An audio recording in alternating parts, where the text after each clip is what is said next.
कर रहे हैं ये सरासर गलत है, ये झूठ है, बेबुनियाद है। इसके मतलब मैं जानता हूँ ये क्यों किया जा रहा है।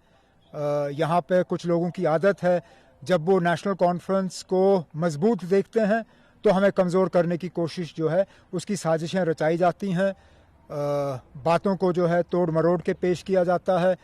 तो जैसे मैंने कहा, सबसे पहले ये कि एनडीए के साथ हमारा कोई वास्ता नहीं है, ना आगे जाके हम एनडीए के दरवाजे को खटखटाने के लिए तैयार हैं।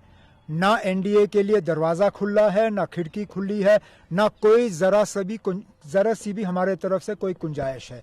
जहाँ तक ये तासुर दिया जा रहा है कि हम एनडीए को छोड़ रहे हैं या इंडिया को छोड़ रहे हैं या हम इंडिया को आज कमज़ोर कर रहे हैं, मैं दोबारा अपनी बात जो कई महीनों से हम करते आए हैं, इंडिया अलायंस के पास पहले से ही 3 सीटें हैं, श्रीनगर, अनंतनाग और बारामुल्ला।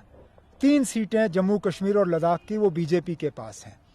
हमारा मकसद आज बीजेपी को रोकना है और इस मकसद के लिए कांग्रेस के साथ सीट शेयरिंग की जो प्रक्रिया है वो अभी शुरू हुई नहीं है। फॉर्मली इनफॉर्मली कुछ बातें हुई हैं, उनको अब हम फॉर्मलाइज करेंगे। आगे आने वाले दिनों में हमारे तंजीम के जो साहिब सदर हैं वो अपने कुछ साथियों को बुलाएंगे। हम पहले अंदरूनी तौर इस पर मशवरा करेंगे और उसके बाद कांग्रेस से बात करेंगे। उमर साहब, जो कश्मीर की 3 सीटें हैं, अगर इंडिया अलायंस ने बोला कि उन पे भी डिस्कशन होगी, उन पे कोई डिस्कशन नहीं होगी ना। देखिए, अगर इंडिया अलायंस का मकसद आपस एक दूसरे को कमज़ोर करना है तो ठीक है ना, अब हम इन सीटों पे बात कर सकते हैं। लेकिन अगर इंडिया अलायंस का मकसद बीजेपी को कमज़ोर करना है तो नेशनल कॉन्फ्रेंस को कमज़ोर करके आपको क्या मिलेगा? ये तो पहले ही 3 सीटें इंडिया अलायंस के पास हैं। अगर इनमें से कोई सीट बीजेपी के पास होती या बीजेपी के जो सहयोगी पार्टियां हैं उनके पास होती, हम ज़रूर उन पे बात करते।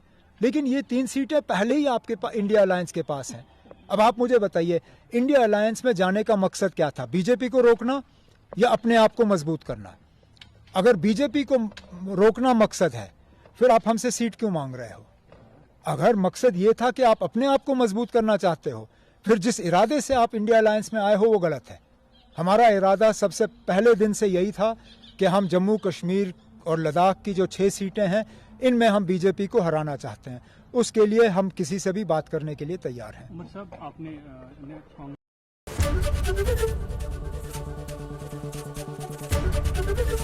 एबीपी गंगा, खबर आपकी, जुबान आपकी।